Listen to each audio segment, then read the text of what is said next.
The Mystery of the Somerton Man. Unsolved Enigma of Tamam Shud. On December 1st, 1948, the body of a man was found on Somerton Beach in Adelaide, South Australia. The man was well dressed in a suit and tie, but there were no signs of injury or violence, and he appeared to have died peacefully. His body was discovered lying in a relaxed position, as if he had simply fallen asleep. However, there was something very strange about the case. Firstly, the man's identity could not be determined. There were no identification papers, such as a driver's license or any other items that could help trace who he was. The label on his clothing had also been removed, making it even harder to trace his origin. What made the case even more intriguing was the discovery of a small piece of paper with the words Tamam Shud written on it. This piece of paper was found hidden in the glove compartment of a car near the beach, owned by a couple who were in the area at the time. Tamam Shud is a Persian phrase that means ended or finished. This piece of paper was the only clue about the man's identity, but it seemed to lead nowhere. The connection between the paper and the man was a complete mystery. The discovery of this clue led police to investigate further, and they eventually found a rare book, a copy of the Rubaiyat of Omar Khayyam, a collection of Persian poems. This book, which was hidden in the back seat of a car, contained a series of strange markings and codes. One of the pages in the book had a mysterious code written in it, which no one could decipher.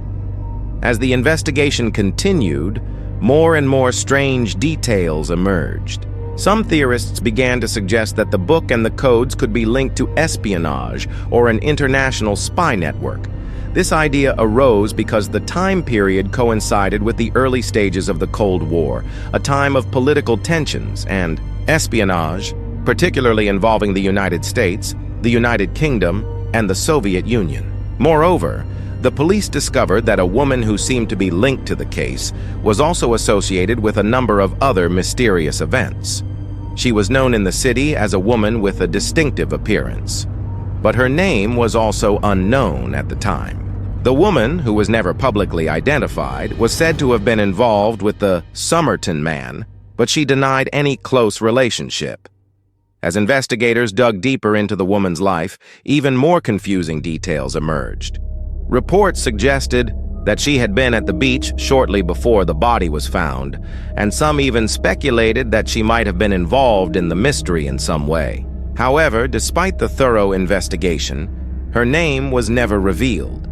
Attempts to decode the mysterious markings in the book and on the piece of paper were made by experts in cryptography, but no definitive conclusion was ever reached.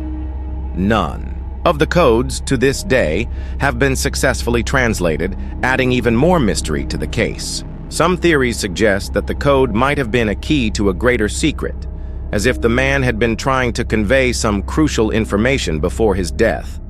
Many decades have passed since the discovery of the body on Somerton Beach, and the mystery of his identity and the circumstances of his death remain unsolved. The case has been reopened several times over the years, with new attempts to use more modern technologies to uncover more clues. But to this day, the Somerton Man and the Tamam Shud code remain a riddle without an answer. The story has become one of Australia's greatest unsolved mysteries and continues to fascinate both investigators and the public. Whether the case involves espionage, a personal tragedy, or something even more unusual, such as a murder, no one really knows for sure. The truth about the Somerton Man and the meaning of the code remains shrouded in history's shadows, waiting for an answer that may never come.